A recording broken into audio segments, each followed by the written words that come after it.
அண்மை செய்தி. 1000க்கும் மேற்பட்ட பழங்குடியின மக்கள் வசிக்கும் பகுதியில் சாலைகள் இல்லை என்று அண்ணாமலை கண்டனம் தெரிவித்திருக்கிறார். கூடுதல் விவரங்களோடு இணைகிறார் செய்தியாளர் லதா. வணக்கம் லதா, விவரங்கள்.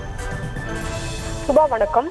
கோயமுத்தூர் மேட்டுப்பாளையம் நெல்லித்துறை பகுதியில் முறையான சாலை வசதி இல்லாததால் இறந்த ஒருவரின் உடலை டோலி கட்டி தூக்கி செல்லும் காணொளி பெரும் அதிர்ச்சி அளிக்கிறது என்றும், சுமார் 10க்கும் மேற்பட்ட கிராமங்கள் அமைந்துள்ள இந்த பகுதியில் 1000க்கும் அதிகமான பழங்குடியினர் வசித்து வருகிறார்கள் என்றும், ஆனால் இதுவரை இவர்களுக்கு முறையான சாலை வசதிகள் இல்லை என்பது தமிழக அரசின் அவலநிலைக்கு சான்று என்று கடுமையாக அரசை பாஜக மாநில தலைவர் அண்ணாமலை சாடியிருக்கிறார். மேலும் மத்திய அரசின் திட்டங்களுக்கு பெயரை மாற்றுவதில் மட்டும் தமிழக முதலமைச்சர் முனைப்புடன் இருப்பதாக குறிப்பிட்டிருக்கக்கூடிய அவர், ஒரு நாள் விளம்பரத்துக்காக வெற்று அறிவிப்புகளை வெளியிடுவதை வாடிக்கையாக முதலமைச்சர் கொண்டிருப்பதாகவும் கூட சாடியிருக்கிறார். மேலும் கடந்த 2014ஆம் ஆண்டு முதல் 10 ஆண்டுகளில் மத்திய அரசின் கிராம சதக் யோஜனா திட்டத்தின் கீழ் மலை கிராமங்களில் சாலைகள் அமைக்க மத்திய அரசு பெருமளவு நிதி ஒதுக்கியிருக்கிறது என்று குறிப்பிட்டிருக்கக்கூடிய அவர், ஆனால் தமிழக மலை கிராமங்களில் இன்னும் சாலைகள் அமைக்காமல் தொடர்ந்து மக்கள் அவதிப்பட்டு வருகிறார்கள் என்று குறிப்பிட்டிருக்கிறார்.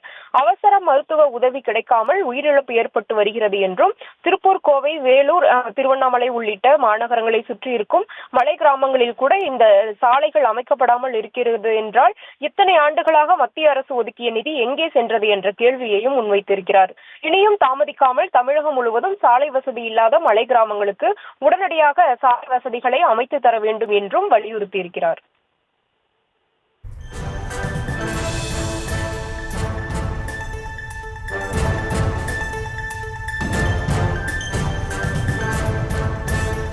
விவரங்களுக்கு நன்றி லதா.